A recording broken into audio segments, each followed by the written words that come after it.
BRS party ఒక మంచి నాయకుడిని ఇవాళ కోల్పోయింది.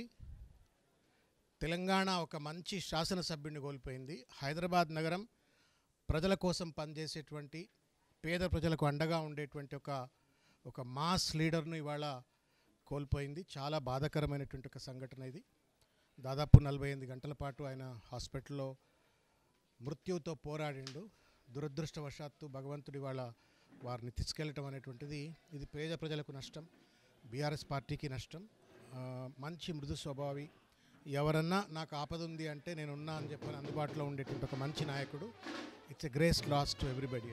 అంటే మానసికంగా తనకి ఏదో బాధ ఉండడం వల్లనే ఆయనకి హెల్త్ ఖరాబ్ చేసుకున్నారు అన్నట్టుగా తెలుస్తుంది. అదే అన్నారు, మానసికంగా స్ట్రెస్ గురైండని. తన ఆప్త అనుచరుడు ఎవరైతే ఉండనో అతను చనిపోవడము, తర్వాత జరిగిన పరిణామక్రమాలు అన్నీ కూడా అతన్ని బాగా మానసిక వేదనకు గురి చేసినాయి అని చెప్పని వాళ్ళ కుటుంబ సభ్యులంతా చెప్పినారు. తర్వాత ఆయన రెగ్యులర్గా మాట్లాడుతున్న శాసనసభ్యులందరూ కూడా చెప్పినారు.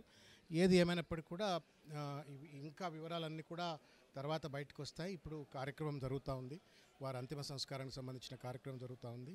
చాలామంది బీఆర్ఎస్ పార్టీకి సంబంధించిన నాయకులు హరీష్ రావు గారు, తర్వాత కేటీ రామారావు గారు మార్నింగ్ 5:30, 5 o'clock నుండి ఇక్కడే ఉన్నారు. అన్నీ కూడా హాస్పిటల్ నుండి ఇక్కడ దాకా ఫాలోఅప్ చేస్తూ ఉన్నారు.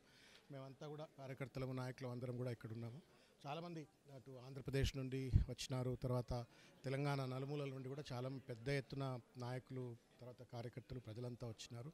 వారికి నివాళులు అర్పిస్తేందుకు వారి చివరి చూపు ఒకసారి చూద్దామని వచ్చినారు. It's a great loss. ఒక మంచి నాయకుడిని కోల్పోయినాం, మనసున్న నాయకుడిని కోల్పోయినాం, పేద ప్రజలకు అండగా ఉండే నాయకుడిని కోల్పోయినాం. ఎవరన్నా నాకు సాయం కావాలంటే నేను సాయం చేస్తాను ముందు ఉండేటువంటి ఒక మంచి మనసున్న నాయకుడిని కోల్పోయాం. It's a great loss to politics also. Thank you.